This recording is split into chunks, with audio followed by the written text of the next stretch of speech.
A grande meretriz. Primeira parte. Veio um dos 7 anjos que tem as 7 taças e falou comigo, dizendo: Vem, mostrar-te-ei o julgamento da grande meretriz que se acha sentada sobre muitas águas, com quem se prostituíram os reis da terra, e, com o vinho da sua devassidão, foi que se embebedaram os que habitam na terra. Transportou-me o anjo em espírito a um deserto, e vi uma mulher montada numa besta escarlate, besta repleta de nomes de blasfêmia, com 7 cabeças e 10 chifres. Achava-se a mulher vestida de púrpura e de escarlata, adornada de ouro, de pedras preciosas e de pérolas, tendo na mão um cálice de ouro transbordante de abominações e com as imundícias da sua prostituição. Na sua fronte achava-se escrito um nome, um mistério: Babilônia, a grande, a mãe das meretrizes e das abominações da terra. Então vi a mulher embriagada com o sangue dos santos e com o sangue das testemunhas de Jesus. E, quando a vi, admirei-me com grande espanto. Apocalipse capítulo 17, versículos do 1 ao 6. Não podemos nos esquecer que o Apocalipse foi originalmente escrito para a igreja cristã primitiva, que sofria perseguições por parte do Império Romano. Essa perseguição era especialmente intensa, porque os verdadeiros cristãos eram os únicos que se recusavam a adorar o imperador. Naquele tempo, os Neros impunham a todos os súditos do império a adoração de sua pessoa, pelo menos um dia no ano. E, como isso contraria totalmente a fé cristã, a qual ensina que somente devemos adorar ao Deus vivo, aqueles cristãos se recusavam terminantemente a obedecer. Assim sendo, eles se autocondenavam à morte. Terminados os juízos divinos sobre os rebeldes seres humanos, o apóstolo começa então com a descrição da Babilônia, para em seguida falar do seu julgamento. De acordo com a descrição do apóstolo, não resta a menor dúvida de que a Babilônia trata-se de algo extremamente abominável, tendo em vista que, além de ser objeto da ira de Deus, é também objeto do furor da sua ira. No presente capítulo, inicialmente, é caracterizada como uma mulher sentada no deserto, em meio aos juízos do final dos tempos. Ela é chamada de grande meretriz, e depois como mãe das meretrizes e das abominações da terra, conforme Apocalipse capítulo 17, versículo 5. É importante observar que Satanás, em tudo e por tudo, sempre tentou imitar as coisas de Deus e, conforme ele vai sendo desmascarado com o desenrolar dos juízos divinos, a verdade também vai sendo revelada. Já vimos, por exemplo, que os personagens principais desses últimos capítulos são o dragão vermelho, que é o diabo, a besta que emerge do mar, que é o anticristo, e a besta que emerge da terra, que é o falso profeta. Essa é a trindade satânica, que se contrapõe à Santíssima Trindade.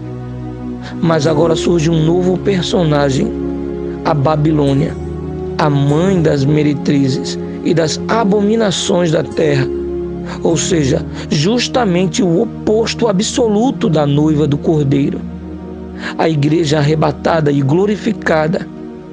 Enquanto a Babilônia se acha sentada sobre muitas águas, a igreja do Senhor Jesus se acha no céu, na presença de Deus.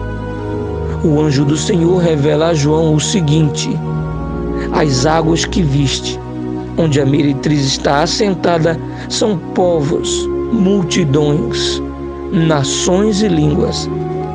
Apocalipse capítulo 17, versículo 15. Apocalipse 13 apresenta o Império Romano restaurado, pois tanto o anticristo quanto o falso profeta emergem respectivamente do mar e da terra. Mas aqui no capítulo 17 vemos algo novo, isto é, o anticristo que encabeça o falso profeta, portanto o poderoso, mas que agora leva a mulher, conforme diz o anjo para João. Por que te admiraste? Dir-te-ei o mistério da mulher e da besta que tem as 7 cabeças e os 10 chifres e que leva a mulher. Apocalipse capítulo 17, versículo 7.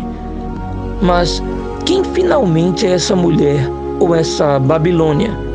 Quando o anjo falou com o apóstolo: vem, mostrar-te-ei o julgamento da grande meretriz que se acha sentada sobre muitas águas, com quem se prostituíram os reis da terra e, com o vinho de sua devassidão, foi que se embebedaram os que habitam na terra.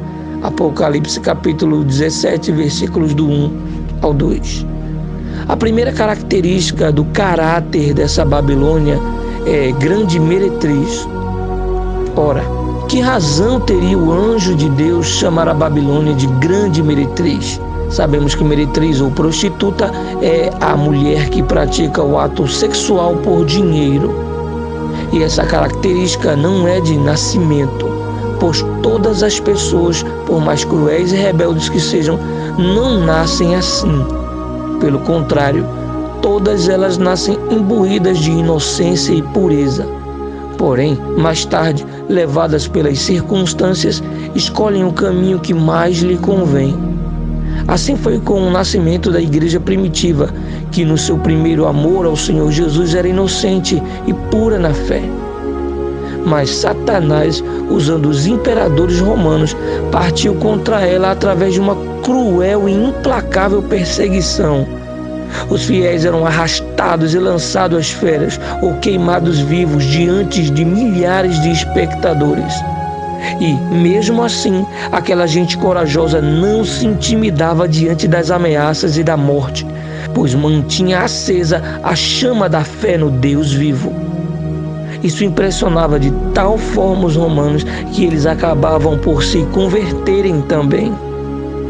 Satanás, então, ao invés de ver o número de cristãos diminuindo, via-os aumentando cada vez mais. Foi aí que ele percebeu que quanto maior e mais cruel for a perseguição, maior é o número e melhor a qualidade de cristãos. Então ele mudou a tática e forçou a conversão do imperador Domiciano ao cristianismo. E, a partir de então, ele fez a aliança do seu império com os verdadeiros cristãos, chamando-os para fazerem parte do Império Romano. As benesses do império, a luxúria, o poder temporal, além das satisfações carnais, foram apagando a pureza da fé e a dependência de Deus, para dar lugar à razão e à dependência do império.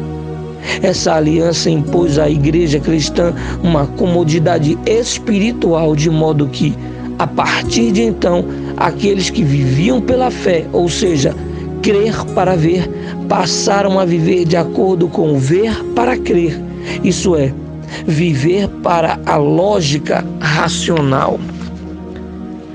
A união da igreja primitiva com o Império Romano fez nascer então a Igreja Católica.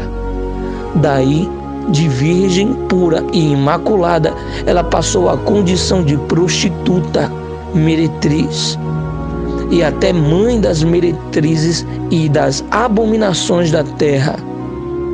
A sua prostituição se deve ao fato dela ter abandonado o seu primeiro amor para entregar-se a troco de ouro e poder material aos reis da terra. A atitude da igreja primitiva para com o Senhor Jesus foi a mesma de Israel para com o Deus de seus pais.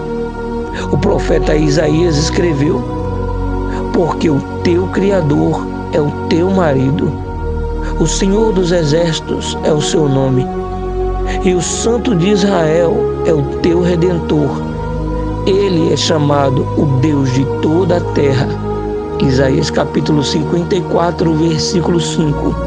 A igreja primitiva deixou o Senhor E, como consequência da sua prostituição, nasceu uma gama de religiões, seitas e filosofias religiosas radicalmente opostas às sagradas escrituras. Qual igreja se veste de tanta escarlata como a católica? E onde existe uma igreja que leva o nome da cidade e ao mesmo tempo lhe serve de trono? A mulher que viste é a grande cidade que domina sobre os reis da terra. Apocalipse capítulo 17, versículo 18. Será que há dúvida quanto a Roma? É um fato que a Igreja Católica, representada pela grande cidade, tem dominado os reis da terra, incluindo até mesmo os reis ateus. Mas ela não está só, pois existem também igrejas evangélicas que já têm assumido compromissos com a Babilônia. Igrejas e pastores que admitem casamento entre homossexuais, negam a divindade do Senhor Jesus e até apostam no neo-ateísmo. E são elas mesmas que fazem parte do Conselho Mundial de Igrejas. Há hoje um movimento no sentido de se formar a Igreja Mundial Unida, que, rotulada de ecumênica, está avançando na Europa e América do Norte. Quando o apóstolo João afirma: "E, quando a vi, admirei-me com um grande espanto", Apocalipse capítulo 17, versículo 6. Esse seu espanto admirável se justifica plenamente, pois ele estava confinado ao exílio na ilha de Patmos, justamente por causa do testemunho do Senhor Jesus e por causa da sua palavra. Ele fazia parte daquela mesma igreja tão perseguida, mas que agora, na sua visão, está embriagada com o sangue dos santos e com o sangue das testemunhas de Jesus, conforme Apocalipse capítulo 17, versículo 6. Ele não podia entender o fato de que seus irmãos de perseguidos passaram a condição de perseguidores e de instrumentos do Espírito Santo a instrumentos de Satanás. Então era natural que ele ficasse espantado diante daquele quadro tão sinistro. Você gostou do nosso canal? Então inscreva-se e confira vídeos exclusivos que tratam da salvação como você nunca viu. Inscreva-se, acesse e fiquem ligados em tudo que acontece em nosso canal.